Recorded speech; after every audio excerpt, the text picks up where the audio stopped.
प्रश्न आता है कि आदर्श क्या है, क्या करना चाहिए।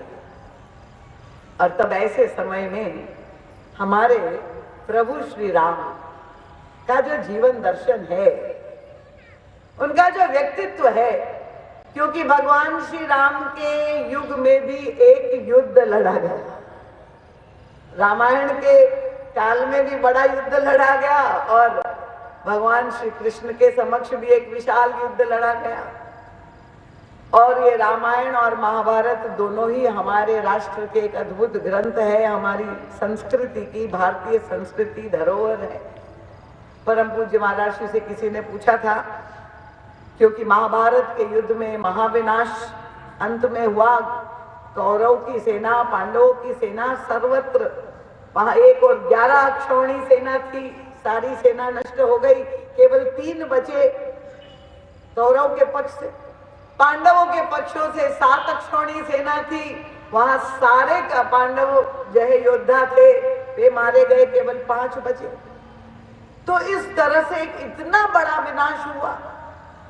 तो द्वापर युग में भी युद्ध लड़ा गया, त्रेता युग में भी एक युद्ध लड़ा गया, रामायण और महाभारत दोनों ही युग में। और एक और भगवान राम तो दूसरी ओर भगवान कृष्ण 2 अवतार भी थे।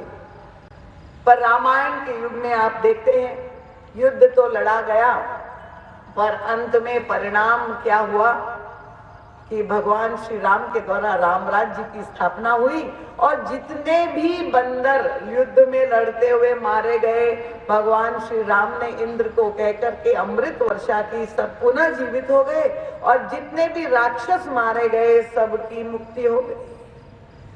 तो एक और राम राज्य हो गया और दूसरी ओर महाविनाश हो गया। परम पूज्य महाराज श्री से एक व्यक्ति ने पूछा था, एक पत्रकार ने, रामायण और महाभारत दोनों ही ग्रंथ श्रेष्ठ है, दोनों में अंतर क्या है। अब तब महाराज श्री ने कहा, एक ही वाक्य में बताइए अंतर क्या है। महाराज जी तो अद्भुत उत्तर देते थे। महाराज जी ने कहा, जो घर घर होता है वो महाभारत है, और जो घर घर होना चाहिए वो रामायण है। बस ये दोनों ही युगों में जो 2 ग्रंथ है उसमें उतना ही अंतर है। तो आदर्श हमारा रामायण है, जैसे होना चाहिए वो सीख। और इसलिए गोस्वामी तुलसीदास जी भी प्रार्थना करते हैं सबसे अंत में मानस की रचना करने के बाद, कि मैं सबसे निवेदन करता हूं कि रामायण सिख अनुहरत, पर क्या बताऊं उनका जग भयो भारत रीत। तो तुलसी सठ की को सुने कली कुचाल पर प्रीत।